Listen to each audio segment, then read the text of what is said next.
وَإِذْ تَأَذَّنَ رَبُّكُمْ لَئِن شَكَرْتُمْ لَأَزِيدَنَّكُمْ.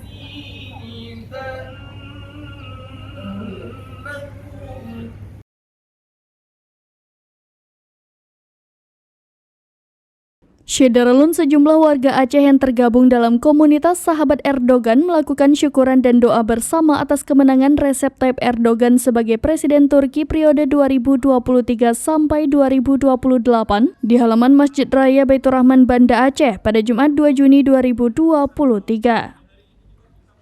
Ketua Komunitas Sahabat Erdogan Korwil Aceh, Ustadz Irhamullah El Mas'udi Al-Hafiz mengatakan syukuran dan doa seperti ini selalu dilakukan setiap kemenangan Erdogan dalam pesta demokrasi. Hal itu ia sampaikan saat sambutan kegiatan dengan slogan Aceh Sajan Erdogan atau Aceh Bersama Erdogan. Kemenangan Erdogan, kata Ustadz Irhamullah, menjadi kemenangan Islam di seluruh dunia. Warga Gaza Palestina juga ikut senang dengan turun ke jalan dan sebagai bentuk dukungan terpilihnya Erdogan sebagai Presiden Turki. Menurut Irhamullah, rakyat Aceh juga memiliki hubungan istimewa dengan Turki sejak masa kerajaan Aceh Darussalam. Maka selanjutnya sepatutnya mereka mensyukuri dan melaksanakan doa bersama dengan harapan berdampak baik pada hubungan Aceh-Turki hingga saat ini.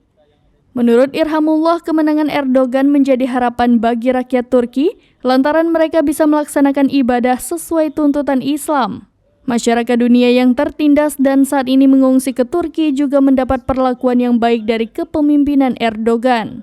Orator asal Aceh yang juga mahasiswa S2 di Turki, Darlis Aziz, mengatakan Erdogan menjadi pemimpin yang selalu membela Muslim ketika ada kezaliman dari negara anti-Islam.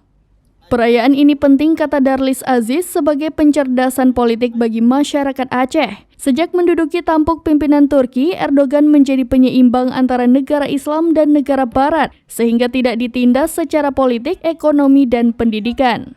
Mantan Ketua PPI Turki dan Ikamat itu menambahkan, hal yang paling penting adalah mewujudkan pesan Rasulullah, yakni salah satunya memperkuat politik Islam. Irhamullah berharap terpilihnya Erdogan berdampak positif bagi negara-negara Islam, membela kaum muslim yang tertindas atas kezaliman negara barat. Ottoman itu dihapus dari peta politik dunia itu pada tahun 1924. Tahun depan itu tepat 100 tahun. Dari Banda Aceh, Mas Rizal, serambinews.com. Ini itu adalah tahun terpenting dalam politik Turki karena tahun depan itu adalah 100 tahun dihapusnya atau runtuhnya daripada Kesultanan Turki Utsmani.